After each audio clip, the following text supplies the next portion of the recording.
السلام عليكم ورحمة الله وبركاته. دعوة يا لحد كسر دواتان برنامج كنا فلنقينتا وأنا كوي جد إنه قضبضة وين ورك عالم كي الصومالية هدانو إنه تركيا روشكا أو سكر راعي بشار الأسد إن ماشى لقى صاروا مدورو أو شيء إن مريكن كوكوف الشلمي أفجم بودن كيس إنه كوكب صدق وربي تركيا أو نقضي دالك يجوري فصحة إن دبدل له يبجيو قلب كاللغات تعالو كورونا فيروس. waxaa kaloo aan falanqaynteenu ku soo qaadan doonaa diyaaradii ku soo dhacday meel aan ka fogeyn magaalada Bardaale. barnaamijka waxaa soo saaray Sikriye. fadlan hadaa ku cusubtaa channelkeena subscribe saaro. waxaan ku bilowno madaxweynaha Syria muddada dheer wadankaas ka ariminayay Bashar al-Assad ayaa waxa wararku ay sheegayaan in dawladda Ruushka ay garabkiisa ka baxayso. taasi ayaa keentay heshiis dhex maray sida la sheegay labada dawladood ee Turkiga iyo Ruushka. warbaahinta ayaa daabacaysa in kulamo xasaasi oo muddo socday ay isku afgarteen hogaamiyaasha labada wadan ee Turkiga iyo Ruushka in meesha laga saaro Bashar al-Assad. taasna waxay keentay in markii dhinaca siyaasadda ee labada wadan ay isla jaan qaadi karaan ay noqoto in meesha laga saaro Bashar al-Assad. waxaa xaqiiqo ah in Bashar al-Assad uu muddo dheer saaxiib la ahaa madaxweynaha Ruushka Vladimir Putin. markii uu ka dhacay dalkaasi Syria mudaharaadyada xoogana waxa kursiga ku siyahay Bashar al-Assad Ruushka, laakiin isbedelka siyaasadda dunida ayaa keentay in Ruushku uu taageerada uu hayay Bashar al-Assad uu hoos u dhigo. haddaba falanqaynta qodobkeena ugu horeeyo waxa ku eegi doonaa mowduucaas. Sikriye oo soo saaray barnaamijkan ayaanu wax ka weydiin doonaa waxa warbaahinta ay ka qortay. Sikriye waxa la leeyahay Turkiga iyo Ruushka in isku soo dhawaadaan waxay isku afkarteen qodobka koowaad in meesha laga saaro Bashar al-Assad. bal arintaas adoo ku hormaraya kadibna faahfaahin waxa naga siisaa waxa warbaahinta ay ka qortay. ruushka iyo Iran iyo Turkiga oo shir saddex wada geesooda yeeshay waxa ay isku afgarteen in meesha laga saaro xukuumadda Bashar al-Assad. taasoo ugu wacan tahay ayay dhaheen afti ama waxa weey xog ururin laga sameeyay dadka Syria u dhashay ee dalka gudihiisa iyo dibadiisa ku sugan. xogtaas la sameeyay waxay muujisay in dadka Syria ku nool aysan rabin arrintaas ay u cuskadeen sida ay sheegeen, laakiin waxaa jira macluumaad kale oo runtii aysan soo saarin oo arrimahaas la xiriira. waxaana ka mid ah in Ruushka iyo Turkigu ay yihiin saaxiib runtii hadda isxulufaysanaya Iran ay weheliso. saa daraadeed waxay doonayaan inay noqdaan saaxiibo gacmo waaweyn isku qabsada. saa daraadeed Turkiga iyo xukuumadan uu hogaamiyo Bashar al-Assad iskuma wanaagsan in dhaweeto waatii mar dhexe ay dagaal u dhex maray. saa darteed Erdogan wuxuu toos u doonayaa in meesha ay ka baxdo xukuumadda uu hogaamiyo Bashar al-Assad halka Ruushkuna uu doonayo inuu saaxiib weyn ka dhigto Turkiga. taas ayaa waxay keenaysaa in meesha uu ka baxo Bashar al-Assad. marka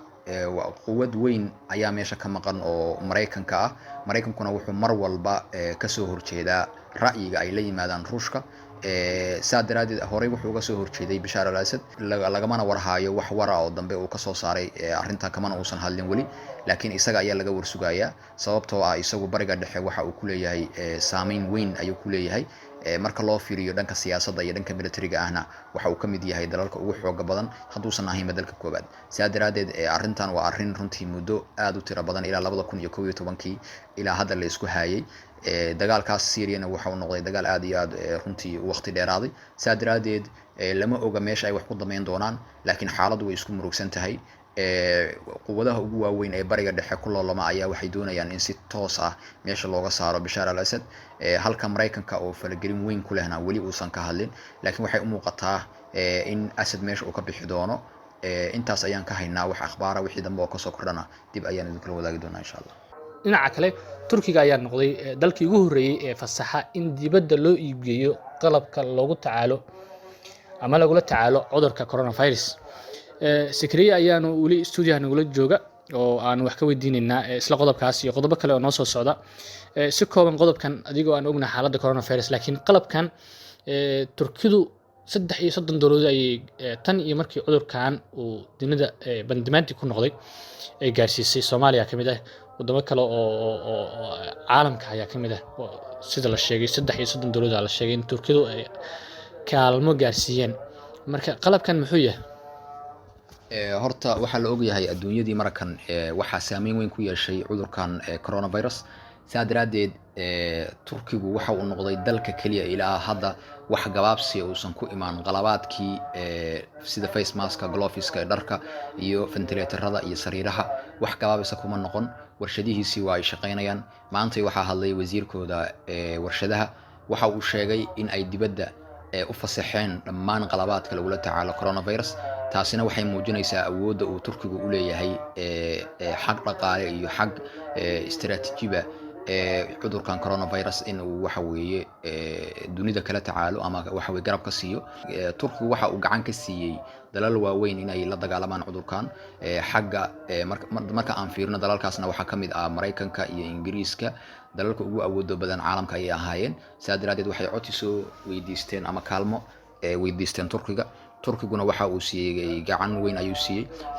33 dowladood ayaa uu Turkigu ilaa hadda qalabka gaarsiiyay waxaana la rajayn doonaa inta in ka badan inuu sii gaarsiiyo 24 saac ay soo socota ama 48 saac ay soo socotaba Turkigu waxay arintan keenaysaa ku soo beegmaysaa xilli dunidii isku socodkeeda uu yar yahay dal walbana xuduudihiisa iyo dekadihiisa uu xirtay laakiin madaxweyne Erdogan waxa uu amar ku bixiyay in hadii in dalka dibadiisa loo iibgeyn karo lana fasixi karo dhammaan qalabaadka lagula tacaalo cudurka coronavirus waayahay mawduucyada qaar ayaanu waqtiga noo saamaxeen sida tan Liibiya haddaan si kooban u eegno mawduucyada kale madaxweynaha Venezuela Nicolas Maduro waxa uu shaaciyay in dowladdiisu ay weerar ku tahay Mareykanka waxa ciidamada ammaanka ee Venezuela ay xireen laba muwaadin oo u dhashay America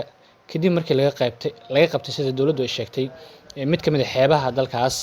waxaa labada muwaadin lagu eedeeyay in Afgambi ay doonayeen hogaamiyaha mucaaradka ee Juan Guaido ayuu madaxweyne Nicolas Maduro sheegaya in wali uu taageero kaliya Mareykanka isla markaana uu doonayo in Afgambi dalka uu ku qabsado sida dalka uu dhigay shalay oo talaada ahayd madaxweynaha Mareykanka Donald Trump arintan mar wax lagu weydiiyay waxa uu sheegay in uusan dowladdiisa waxba ka ogeyn Maduro laba baasaboor oo buluug ah oo uu gacanta ku dhigay waxa warbixintiisa ama warbixintooda laga sii daayay telefishinka dawladda maalinnimadii Isniinta ee toddobaadkan labadaas baasaboor muwaadiniin Mareykan ayaa watay waxa telefishinka dawladda laga sii daayay magacyadooda iyo dhalashadooda xiisadda Mareykanka iyo Venezuela ayaa cirka isku sii shareeraysa laakiin dawladda Mareykanku arintaasi gaashaanka ay u dururaysaa in iyada si toos ah ay u taageerayso hogaamiyaha mucaaradka ee dalkaasi Venezuela waa tahay ugu dambeyntiina waxaanu ognahay inteena badan inta warbaahinta saadaalin la socota in diyaarad ay ku soo dhacday magaalada Bardaale haddaba macluumaad ayaan idinkaga helnaa diyaaraddaas ku soo dhacday magaalada Bardaale